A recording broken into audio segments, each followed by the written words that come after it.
So we moved into this house in 1968, and it had what some people say is a lake, but it wasn't. It was a large pond.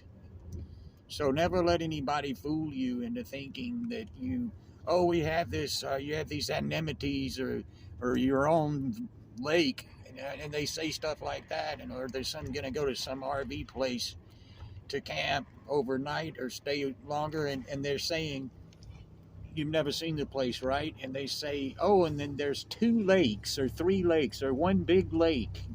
They would even go as far to say, what, a big lake. Well, let me tell you, that is the biggest bunch of BS. Something went wrong with my...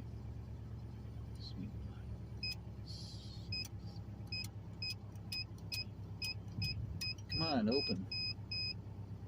All right. They're ponds.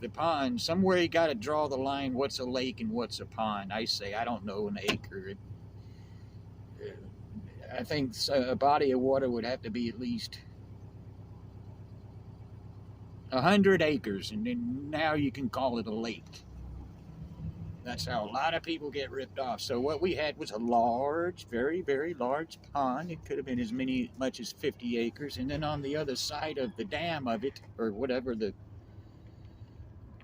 was another lake about the same size. So it's really cool that we had a lake. I don't know why we didn't fish more than we did. I can't remember fishing. I remember that thing had a very endangered species, alligator snapping turtle. Died. It must have been really old. I think those things can live 100 years. It is really big. So it had all kinds of wildlife. Every kind you can imagine, because I say it's about a half mile from a little highway, and then there was some woods, we call it, forest area around it, fields. Very intriguing place that was. And so I have my first memory of the day we moved in or the day after. One of my brothers and my little sister and I picking blackberries off a blackberry bush and straight into our mouths.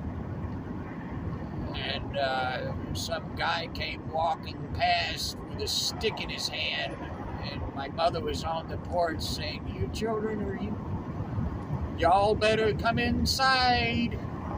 I got some pecan pie or whatever you can have."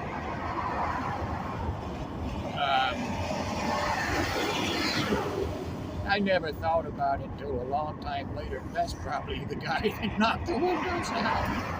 Why would they knock the windows out? Well, the origins of that house, it was built by a family named Hurd.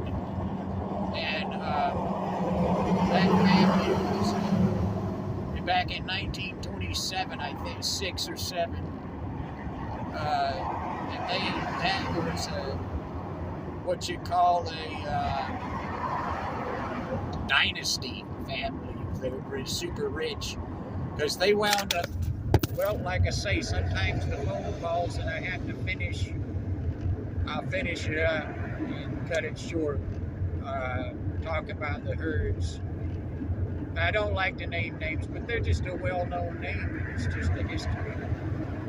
At one time, right before the Great Recession, from that time on up until the Great Recession, which was almost exactly, would it be 40 years later, in 2008? Was that 40? I think that's 40 years later. Fall of 07, 2008, started hearing about having 17 dealerships.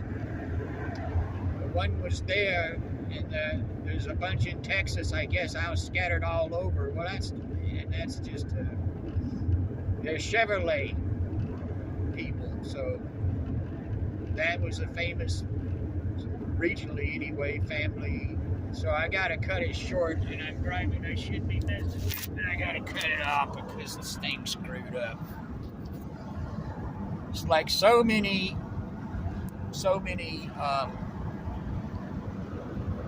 gizmos